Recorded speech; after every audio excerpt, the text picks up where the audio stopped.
umaga mga kapatid, isa pong kagalakan na makapagbahagi po ng salita ng Diyos, some encouragement po sa bawat isa sa atin. Ano man yung mga ginagawa natin ngayon, nasan man po tayo ngayon na naroon, dalangin po namin na patuloy po kayong ingatan ng Panginoon at pagpalain po. Yung title po ng pag-uusapan natin today is about sa buhay na matiwasay.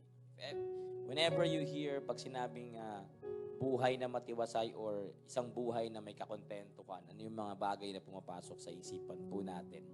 No, bilang isang tao, no, isang ordinaryong mamamayan, para sa mga commoners, is tayo po ay nagnanais na magkaroon po ng maginhawang buhay. No? Klase ng buhay na karamihan po sa atin ay yun po talaga yung pinakananais. Kaya nga marami sa atin ginagawa natin yung lahat ng makakaya natin. We work hard day and night. Yung iba pa nga, may mga kataga pa nga tayong naririnig no, na ginagawa kong gabi ang umaga at ang umaga ay gabi. No? Ginagapang ko.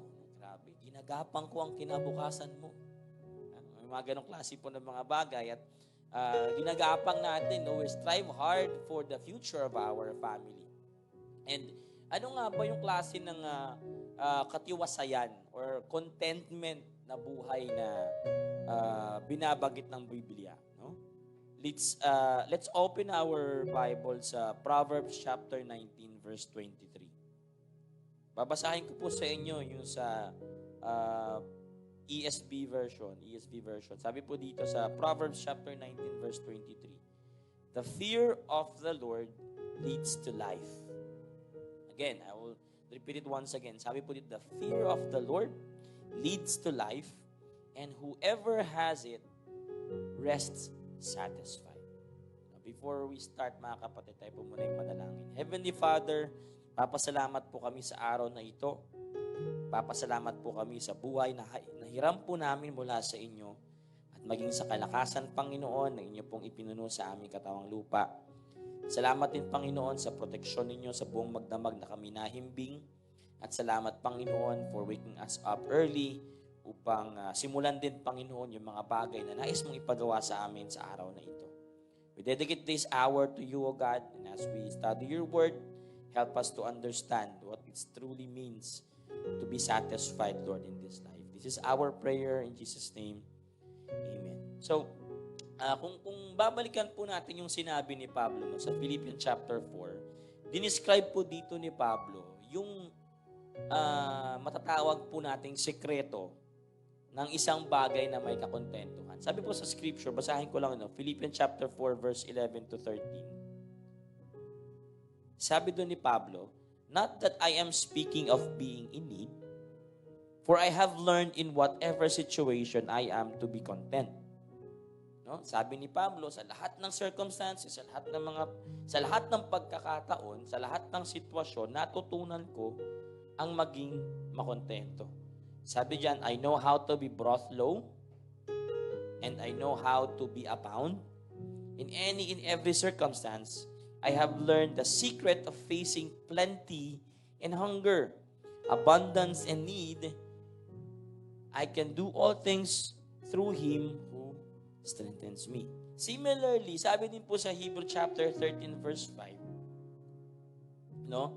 Sabi doon, keep your life free from love of money and be content with what you have. For He has said, I will never leave you nor forsake you. Imagine po natin yung klase ng buhay na total contentment regardless po ng atin pong posisyon, regardless po ng estado po natin sa buhay. Imagine po natin yung buhay natin ay puno ng kapayapaan, puno ng kagalakan, and yung kalakasan na matatamasa natin sa buhay na ito. No? This kind of freedom na na-experience ni Paul from the ways of the world.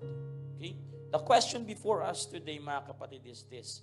Ano ba yung mga bagay na nagkikip sa atin sa tunay na pagkakontento o tunay na pagiging matiwasay? No, Scripture says clearly that the true contentment, no, it transcends all circumstances. Na lahat ng bagay na nangyayari sa buhay natin. I remember one post last time, I think nire-post ko to doon sa, may nakita akong post ng isang, actually sa ano lang yun, sa Google, sabi doon, na walang bagay na hindi sapat sa mga taong marunong magpasalamat. No? Ibig sabihin na sa lahat ng mga bagay na pinagdadaanan, ito yung sinabi dito ni Paul, kahit magutom siya, nasubukan niyang magutom, nasubukan niyang kapusin, nasubukan niyang magkaroon ng marami, nasubukan niyang mawalan. No? Similarly sa buhay natin as an ordinary person, no? May mga pagkakataon tayo ay nawawalan, tayo ay meron, minsan umaapaw, minsan sumusobra, at maraming mga pagkakataon din talaga na tayo ay kinakapos minsan. Pero ang kagandahan po dito, tinuturuan tayo ng Bible na maging makontento sa lahat ng bagay. Sabi dito, true contentment is found apart from abundant provision. Na yung kakontentuhan, yung katiwasayan ng buhay, hindi yan dahil sa marami kang meron kang nag-uumapaw na blessing. Kundi it is apart from that provision. Ang gusto ng Panginoon sa atin, no, na tayo ay matutong lumapit sa Diyos. Na yung klase ng lifestyle natin, hindi nakadepende sa kung anong klase ng lifestyle ang itinuturo sa atin ng mundo. Ang gusto ng Panginoon sa atin, bigyan tayo ng Diyos ng level ng trust sa Panginoon. And yung trust na ito, it takes surrendering.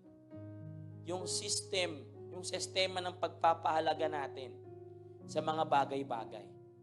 The reason why may mga taong hindi natututong makontento, dahil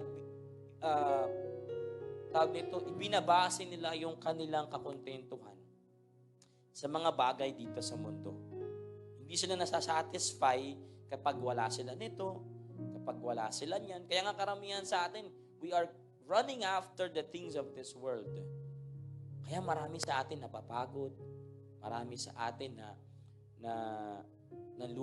nanlulupaypay, hindi lamang spiritually, kundi literally, physically. Kasi minsan ginagamit na natin yung araw ng linggo, na dapat yun ay araw ng Panginoon.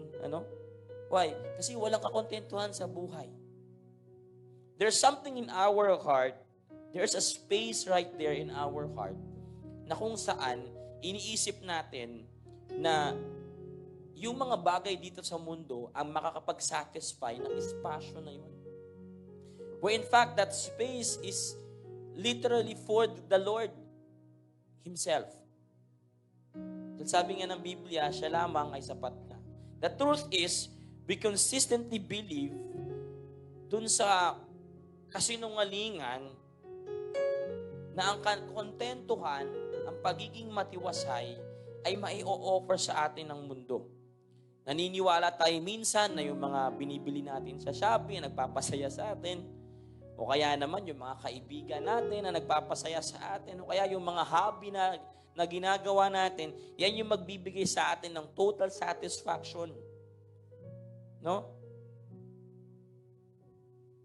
Pero ang totoo mga kapatid, ang tunay na satisfaction, hindi mo yan mahahanap sa mundo Hindi mo yan makukuha sa paghanap sa mundo. I remember yung Three Idiots ko, napanood niyo na po yung Three Idiots na movie. Ano, at the end of the story, nung pa-end na yung tawag nito, yung movie po na yun, mayroong senaryo doon na nandun, hinahanap nila yung kaibigan nila hanggang sa natagpuan nila sa isang isla na kung saan andun yung kaibigan nila nagtayo ng isa pong eskwelahan for engineers, And I remember the quote, at the end of the movie, nung sabi doon, stop pursuing, kalimutan ko na yung naalala ko, tapos nakalimutan ko din Sabi doon, tigilan natin yung kakahabol sa mga blessing. Start pursuing excellence, ang sabi niyang ganun. And everything will follows you. Imagine yourself, naglalakad ka sa kahabaan, sa kalagitnaan ng 3:00 ng hapon. No? You will see yung anino mo. Try at once, habulin mo yung anino mo. Tingnan mo kung maaabot mo yung, or mahuhuli mo yung anino mo. You cannot. Nasa likod mo yung araw, nasa harapan mo yung anino, subukan mong habulin yung anino. Hindi mo siya makukuha, hindi mo siya mahuhuli. Pero try in a different way. Habulin mo yung araw, sundan mo yung araw, at makikita mo yung anino mo sumusunod sa'yo. So what is the point of that? No? As a Christian, as a human being, as a Christian who depends on the value of life, dapat ang sinusundan natin yung nagbibigay buhay. Karamihan po kasi sa atin, akala natin na ang paghahanap buhay lamang, doon lang iikot yung ating buhay. Kaya maraming mga tao, ginagawa yung ganito, ginagawa yung ganyan, nagpapakahirap sa ganito, sa ganyan, ginagawang pati linggo, kinukuha para maghanap buhay. At sa kakahabol natin, sa kakahanap buhay natin, nakakalimutan natin yung tunay na nagbibigay buhay. Matthew chapter 6 verse 21 says, "For where your treasure is, there your heart will be also." So kung yung value natin, yung halaga po natin ay nakabase sa mga posisyon, sa estado natin sa buhay, they will own you rather you owning them. Magiging master mo sila. Kaya nga pansin mo yung mga tao na kapag may bagong sasakyan, halos gawing anak yung sasakyan eh. Ayaw madapuan ng langaw, ayaw magasgasan. Diba? Grabe yung pagpupunas. Tapos, nasagi lang ng anak mo, nagkaroon na ng konting gasgas. Halos patayin mo na yung anak mo sa galit.